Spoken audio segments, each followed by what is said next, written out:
Okay, I would like to call to order the Board of Assessment Review Wednesday, April 22nd, 2015 meeting. May we have the roll call, please? Mrs. Fuente? Here. Mr. Herrick? Here. Mr. Parkinson? Here. Mr. People? Here. May we all rise and go pledge allegiance. Pledge allegiance to the flag of the United States of America and to the republic for which it stands, one nation, under God, indivisible, with liberty and justice for all. Okay, thank you. And could we have discussion and approval of the minutes for the last meeting on January 15th, 2015? Any questions on those minutes? If hearing none, do I have a motion to accept the minutes? Motion to accept. Do I have a second? I'll second. Thank you. All in favor? All right, none opposed? Great. Thank you. I'm abstaining. And you can't do a, can you, No, I don't think you can second if you abstain. yeah, why don't you? But did you read? I wasn't at the meeting. So does that mean you still can approve the You minutes? can still approve them if you... You don't have to be at the meeting to approve minutes. You read them, didn't you? Yes. There you go. Okay. All right. Then count me. All right. Thank you very much. Okay.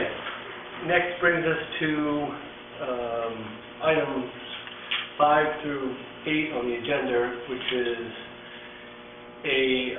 overview is basically the request from Attorneys Shumatown and Dale and Block on appeals to the law court. And at this time, I'd like to, just for a general summation, is to have Durwood talk to that for all our edification. Okay, good evening. Very briefly, as you know, the appeals that you heard several months ago regarding the Protsneck properties and the other properties, Higgins Beach, were appealed to the Superior Court, and the Superior Court ruled in favor of the town, meaning that the board's decision was affirmed or confirmed by the court.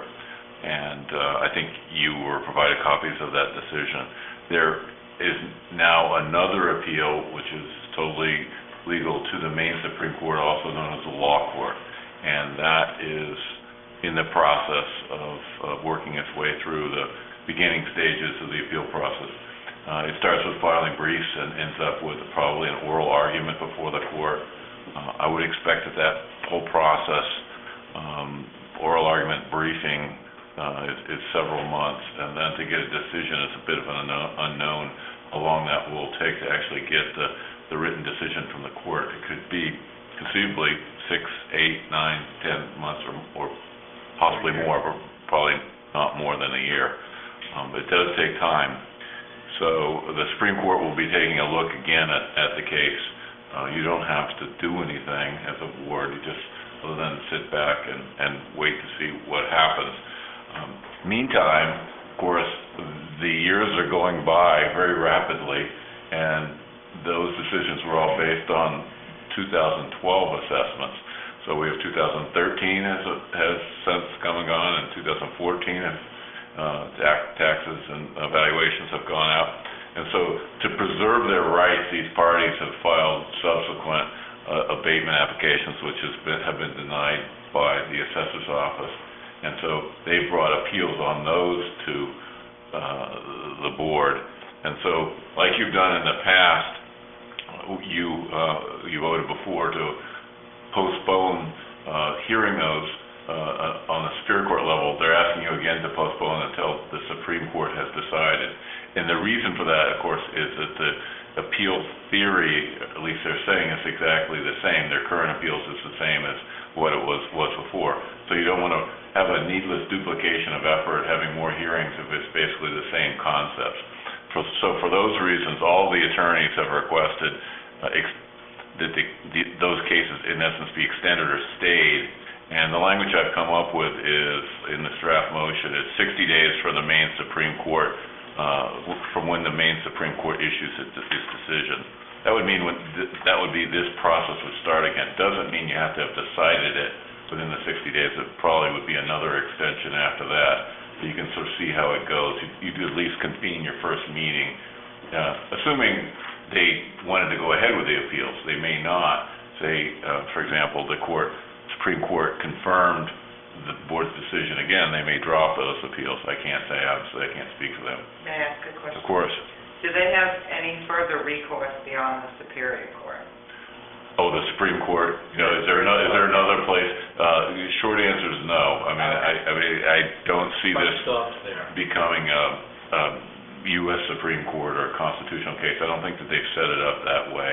Okay. So I think the end of the line is the Maine Supreme Court. And so if you micro-analyze the three requests between the three sets of attorneys, there's some slight variation in them, but I think they all make the same basic point, is that they want an extension. So I've sort of melded them together. I think it's convenient and efficient to do it that way, and I don't think the attorneys would have any objection to just saying, and I understand the assessor's office doesn't object either, to 60 days beyond the Supreme Court's decision. So then I've got it in writing so that Tracy can have it and makes her job a little easier too. But Okay. It's up to you. Thank you. I mean, I think that it makes sense to combine them all into one motion. If there are shades of gray or differences here, and the attorneys had an issue with that, then they can Write us back. They can write us and let us know. Before we vote on this, I just want to ask one question. When you were saying the process when they go to the law court and they prepare their briefs and oral arguments, they've already done that once in Superior Court, correct? Correct, yes. So I wouldn't foresee that briefs change much, would they? Or oral arguments, I mean, they can see where maybe they need to beef up or take out or whatever, but You're a lot right, of the groundwork's been done. You're right. Most of the groundwork has been done. The form of the briefs is slightly different. The Supreme Court requires a cover, colored cover, index, table of contents, but the meat of the briefing, I would expect would be substantially the same, although I'm not involved, because the claims are the same. And then the oral argument is with the panel of justices. That's the Supreme Court, and that's 7 justices, and so it's a little different experience up there. Superior Court is One. just one. Yeah, you're appearing, in this case it was Justice Wharton, heard it. I understood it was a fairly long and detailed argument, went on longer than sometimes they go on. And then the Supreme Court, they have these arguments scheduled for very precise time frames, and I think it's half an hour total, so it goes pretty quick. It's not a trial, so you folks, again, just to be clear, you're not going to be asked to, come in and testify. It's an appeal. In other words, it's based just on those briefs and records, and the record, of course, is huge, administrative record. And basically what the court is doing is asking key questions about each other's position, not taking testimony. So, for example, what's your legal basis for saying this? What makes you say that that's the right? And they do that for both sides. Then they don't rule from the bench. They don't make a decision right on the spot. They take it under consideration, and at a minimum, it would take a month or so for them to issue a decision. And sort of the other end is, conceivably 6-8 months or more. Probably not more than that. But Do they have a date already? no, I think that they're just help me with Sue. I think they're just starting their briefing. They are due. The briefs are due in May. I don't have the dates with me, but their briefs are due in May, and then ours are late June. So they would be later May, then ours would be late June, early July. From there, following that, they have 2 weeks to reply to our brief. So you're looking at probably mid-July, because I believe we'll be done prior to that July 2nd, if all. So mid-July, that things will be filed. Okay. So when they file their brief, I didn't Rob will know get a copy of how- that, and he can reply in his release, and they get the... They get the last word. Yeah, Rob gets 30 days, I believe, to respond to their brief, and then they get, I think, 14 days to respond to his brief. Now, is the burden of proof now on them, though? Or is that like a... Well, the burden of proof is, as it was at the Superior Court, is on the appellant. They have to prove that the board's decision was erroneous. One thing that is somewhat interesting, if you're into this kind of stuff, the appeal stuff, is that the Supreme Court doesn't take in consideration expressly the decision of the Superior Court. In other words, they're not reviewing the Superior Court's decision, they're reviewing your decision again from scratch. In other words, they're not saying, the question is not whether the Superior Court erred, the question is whether the board erred. It's basically a second shot at... It's like a bite at the apple. Absolutely right. Yeah. And the courts do reverse. The figures are, I went to a seminar, I mean, it's 10, 20, 30% of the time they do reverse or modify in some way a decision. They may not reverse it, but they could send something back for clarification. I don't know what that would be, but it's quite possible they could say, we want you to think about something more or discuss something more, but that would be speculation. Okay, great. Any other questions, everybody? All right, so let's take items, item 5, item 6, item 7, item 8 on the agenda, which is the request from the different attorneys, Juvenile Dale and Block, to stay the appeals of their various clients, and we've kind of summed that up into a motion.